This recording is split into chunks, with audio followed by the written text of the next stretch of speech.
നമസ്കാരം. എല്ലാവർക്കും നേരറിയാൻ ദേശാഭിമാനിയിലേക്ക് സ്വാഗതം.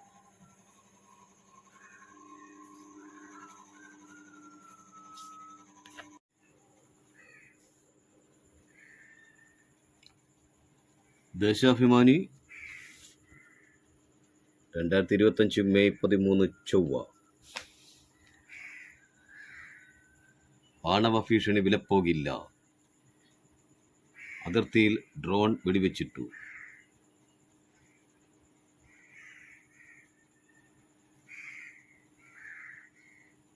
ജമ്മു കാശ്മീരിൽ പാക് വെടിവെപ്പിൽ കൊല്ലപ്പെട്ട BSF സബ് ഇൻസ്പെക്ടർ മുഹമ്മദ് ഇംതിയാസിന്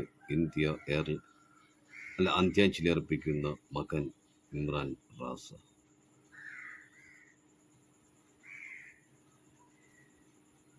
തദ്ദേശ സ്ഥാപനങ്ങൾക്ക് 213.43 കോടി രൂപ കൂടി. സൈനികതല ചർച്ചയിൽ ധാരണ. വെടിനിർത്തൽ തുടരും. അതിർത്തിയിൽ സൈനികരുടെ എണ്ണം കുറയ്ക്കാൻ ധാരണ. പാകിസ്ഥാൻ വെടിനിർത്തൽ ലംഘിച്ചതിൽ പ്രതിഷേധം അറിയിച്ചു. ഇനി ആവർത്തിക്കില്ലെന്ന് പാക് DGMO ഉറപ്പു നൽകി. കിരാന കുന്നുകൾ ആക്രമിച്ചിട്ടില്ല. പാക് ആണവായുധ കേന്ദ്രമായ കിരാന കുന്നുകൾ ആക്രമിച്ചില്ലെന്ന് ഇന്ത്യൻ സായുധ സേനാ നേതൃത്വം സംയുക്ത വാർത്താ സമ്മേളനത്തിൽ അറിയിച്ചു. വ്യാപാര യുദ്ധത്തിന് അന്ത്യമാകുന്നു. പ്രതികാര തീരുവ റദ്ദാക്കി. ചൈനീസ് ഉൽപ്പന്നങ്ങൾക്ക് നിലവിലുള്ള 145% തീരുവ അമേരിക്ക 30%, അമേരിക്കൻ ഉൽപ്പന്നങ്ങൾക്ക് ചുമത്തിയ 125% തീരുവ ചൈന 10%, 3 മാസത്തേക്ക് കുറയ്ക്കും. അവസരത്തോടെ തുടക്കം. ഒളിയമ്പുമായി മുതിർന്ന നേതാക്കൾ. KPCC ചുമതലയേൽക്കൽ ആന്റണിയും മുല്ലപ്പള്ളിയും ബഹിഷ്കരിച്ചു. തെരഞ്ഞെടുപ്പിൽ കണ്ടുമടുത്ത മുഖങ്ങൾ മാറണമെന്ന് മുരളീധരൻ. പിന്നാക്കക്കാർക്ക് കോൺഗ്രസിൽ അവഗണനയെന്ന് കൊടിക്കുന്നിൽ. KPCC പ്രസിഡന്റായി ചുമതലയേൽക്കുന്ന ചടങ്ങിൽ സണ്ണി ജോസഫും മുൻ KPCC പ്രസിഡന്റ് K സുധാകരനും. ഉണ്ടക്കൈ ഉരുൾപൊട്ടൽ മാസവാടക തുക ഉടൻ നൽകും. മുഖ്യമന്ത്രിയുടെ സാന്നിധ്യത്തിൽ ഉന്നതതല യോഗം ചേർന്നു.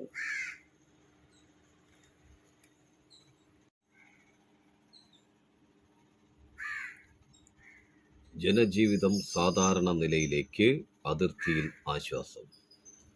വെടിനിർത്തൽ പ്രഖ്യാപിച്ചതോടെ അതിർത്തി സംസ്ഥാനങ്ങളിൽ ജനജീവിതം സാധാരണ നിലയിലേക്ക്. സ്ഫോടന ശബ്ദവും ഭീതിയും ഒഴിഞ്ഞതിൻ്റെ സന്തോഷം തിങ്കളാഴ്ച ജനങ്ങൾ പങ്കുവച്ചു. മൂന്നാം കക്ഷി ഇടപെടൽ തള്ളാനാകാതെ കേന്ദ്രം. ഓപ്പറേഷൻ സിന്ധൂർ. പാകിസ്ഥാനുമായുള്ള വെടിനിർത്തലിന് ഇന്ത്യക്ക് മേൽ അമേരിക്കൻ സമ്മർദ്ദമുണ്ടായെന്ന ആരോപണം തള്ളാനാകാതെ കേന്ദ്ര സർക്കാർ. ഇന്ത്യയുടെ ഔദ്യോഗിക പ്രതികരണത്തിന് മുമ്പ് തന്നെ US പ്രസിഡന്റ് ഡൊണാൾഡ് ട്രംപ് വെടിനിർത്തൽ മാധ്യമത്തിലൂടെ പ്രഖ്യാപിച്ചിരുന്നു. വൈസ് പ്രസിഡന്റ് JD വാൻസും വിദേശ സെക്രട്ടറി മാർക്കോ റൂബിയോയും വെടിനിർത്തൽ വിശദാംശം സമൂഹ മാധ്യമങ്ങളിലൂടെ പരസ്യപ്പെടുത്തുകയും ചെയ്തു. യുദ്ധം ബോളിവുഡ് സിനിമയല്ല. ജനറൽ മനോജ് നരവനെ. യുദ്ധം ബോളിവുഡ് സിനിമയല്ലെന്നും അത് ഏറ്റവും അവസാനത്തെ ആശ്രയമായിരിക്കണമെന്നും കരസേന മുൻ മേധാവി ജനറൽ മനോജ് നരവനെ. വെടിനിർത്തൽ തീരുമാനത്തെ വിമർശിച്ച് സംഘപരിവാർ രംഗത്തെത്തിയതോടെയാണ് കരസേന മുൻ മേധാവിയുടെ പ്രസ്താവന. യുദ്ധം നിങ്ങളുടെ ബോളിവുഡ് സിനിമയല്ല. ബുദ്ധിശൂന്യരാണെങ്കിലും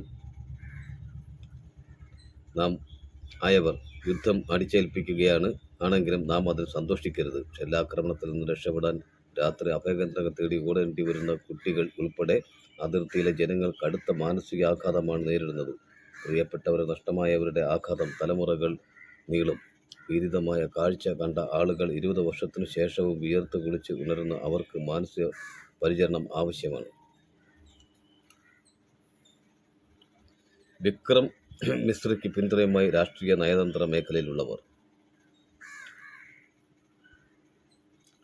ഇന്ത്യയിലെ വിയറ്റ്നാം അംബാസഡർ നുയൻ താൻ hi CPIM general secretary MA ബേബിക്ക് ഉപഹാരം നൽകുന്നു. PB അംഗം അരുൺകുമാർ സമീപം. മാധ്യമങ്ങൾ മുൻവിധിയില്ലാതെ പ്രവർത്തിക്കണം. മാർപ്പാപ്പ. ഖത്തറിന്റെ പറക്കം കൊട്ടാരം ട്രംപിന്. ഖത്തർ രാജകുടുംബത്തിൻ്റെ $4000 കോടി വിലമതിക്കുന്ന ആഡംബര ജെറ്റ് അമേരിക്കൻ പ്രസിഡന്റ് ഡൊണാൾഡ് ട്രംപിൻ്റെ ഔദ്യോഗിക വിമാനമാകും. ഇതോടെ ലോകത്തെ ഏറ്റവും ആഡംബരപൂർണ്ണമായ സ്വകാര്യ ജെറ്റ് വിമാനം ബോയിങ് 747 എയർഫോഴ്സ് വണ്ണിന് പകരമാകും. ഹൈദരാബാദ് കറാച്ചി ബേക്കറിക്ക് നേരെ BJP ആക്രമണം.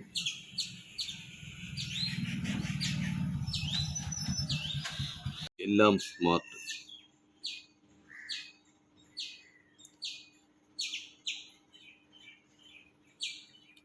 ഇടതുപക്ഷ സർക്കാരിൻ്റെ ഭരണ തുടർച്ച കേരളത്തിൻ്റെ സർവ്വ മേഖലകളിലും സമാനതകളില്ലാത്ത മാറ്റങ്ങളാണ് കൊണ്ടുവന്നത്.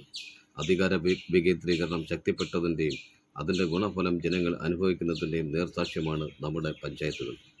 അധികാരവും ഫണ്ടും വിട്ടുകൊടുത്ത് സർക്കാർ മാറി നിൽക്കുകയല്ല ചെയ്യുന്നത്, കൂടെ നിന്ന് പ്രാദേശിക സർക്കാരിനെ ശക്തിപ്പെടുത്തുകയാണ്. കേരളത്തിലെ തദ്ദേശ ഭരണ മേഖലയിലെ മുന്നേറ്റത്തെക്കുറിച്ച് കില മുൻ director general doctor Joy Elamon സംസാരിക്കുന്നു.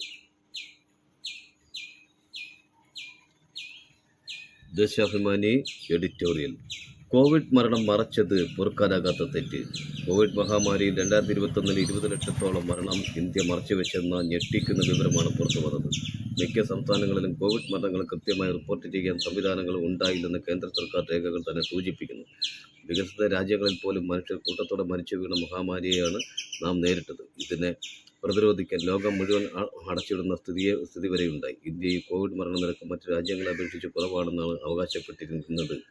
എന്നാൽ സിവിൽ രജിസ്ട്രേഷൻ സിസ്റ്റത്തിലെ കണക്ക് പറയുന്നത് 2021 19.73 ലക്ഷം കോവിഡ് മരണങ്ങൾ മറച്ചുവെച്ചതായാണ്. മുൻ വർഷങ്ങളിലെ കണക്കുമായി താരതമ്യം ചെയ്യുമ്പോൾ 2021 മരണസംഖ്യ വൻതോതിൽ വർദ്ധിച്ചത് കോവിഡ് വൈറസ് മൂലമാണെന്ന് വ്യക്തമാണ്. എന്നിട്ടും രാജ്യത്തിൻ്റെ ഔദ്യോഗിക കോവിഡ് മരണത്തിൽ ഇവർ ഉൾപ്പെട്ടിട്ടില്ല.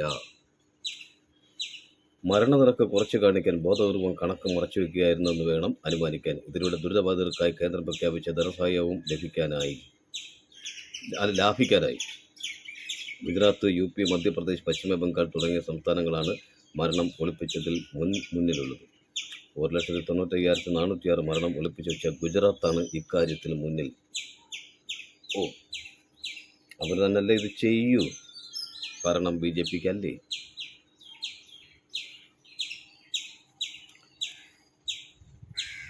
തെന്നല മുതൽ സുധാകരൻ വരെ അരങ്ങ് വാഴാത്ത നടന്മാർ.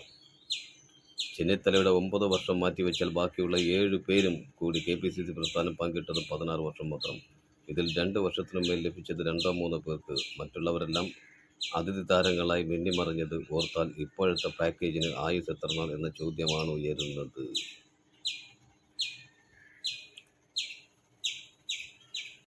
SFI അഖിലേന്ത്യാ സമ്മേളനം ലോഗോ പ്രകാശിപ്പിച്ചു.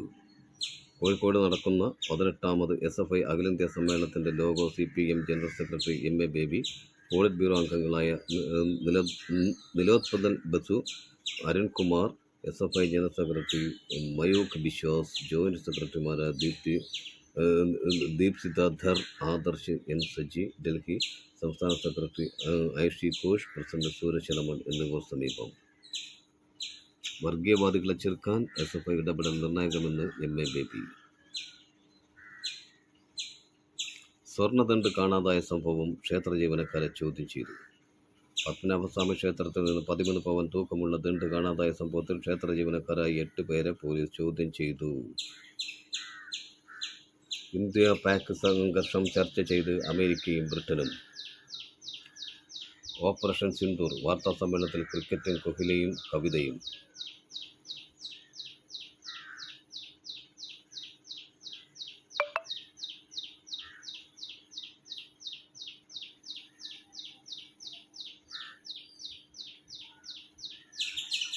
ആയുഷെത്തി ജന്മനാടിൻ്റെ സുരക്ഷയിൽ.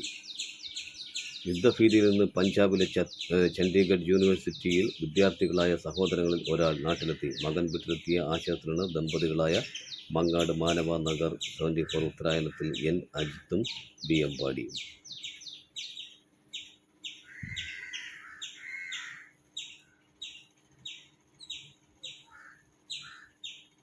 ഷാജി N കരുൺ യാത്രയാക്കുമ്പോൾ